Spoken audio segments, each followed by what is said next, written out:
Hello everyone, मलाई चाहिँ एउटा कुरा सेयर गर्न मन लाग्यो है। यो चाहिँ स्पेसिफिकली फर इन्टर्न्सहरूको लागि होइन।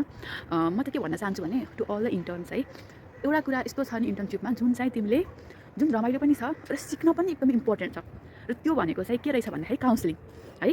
हामीले काउन्सिलिङको बेलामा सरहरूले हामीलाई राख्नुहुन्छ नि, राखेर अनि हामीलाई चाहिँ अब हाम्रो अगाडि पेसेन्टहरूलाई काउन्सिलिङ गरेको हुन्छ होइन। त्यतिखेर चाहिँ हामीले खासै मतलब गर्दैनौँ कि है। हामी चाहिँ कस्तो भन्दाखेरि अब ह्या भनेर छोडिदिन्छौँ। तर त्यो चाहिँ एकदमै इम्पोर्टेन्ट रहेछ कि, किनभने तिमी भोलि गएर मेडिकल अफिसर भएपछि तिमीले चाहिँ एउटा इम्पोर्टेन्ट पार्ट तिम्रो भनेको काउन्सिलिङ हुँदो रहेछ। यति काउन्सिलिङ गर्नुपर्छ, यति काउन्सिलिङ गर्नुपर्छ, अनि यतिखेर तिमीलाई थाहा हुन्छ कि मेरो सरले त यसरी भन्नुभएको थियो नि, मैले खासमा ध्यान दिएको भए यो पेसेन्टलाई मैले के भन्ने कसो भन्ने भन्ने आइडिया हुन्छ भन्ने हुन्छ कि। मैले चाहिँ एकदम अलिकति ध्यान दिएर सुन्थेँ कहिलेकाहीँ सरहरूले भनेको, म्यामले भनेको, अनि यसो हेर्थेँ। अनि त्यो कुराले मलाई यस्तो हेल्प गर्यो कि होइन, बिकज अहिले मेरो ड्युटी आइसियुमा छ अनि यति पेसेन्टलाई काउन्सिलिङ गर्नुपर्छ दिनभरि है। अनि त्यो गर्ने चाहिँ के भन्ने, कस्तो कुरा चाहिँ भन्नु पऱ्यो रहेछ, कसरी चाहिँ भन्नुपर्छ भन्ने कुरा चाहिँ मैले सिकेको त्यहीबाट हो। सो प्लिज है, if you can then I want you to please pay attention in counselling.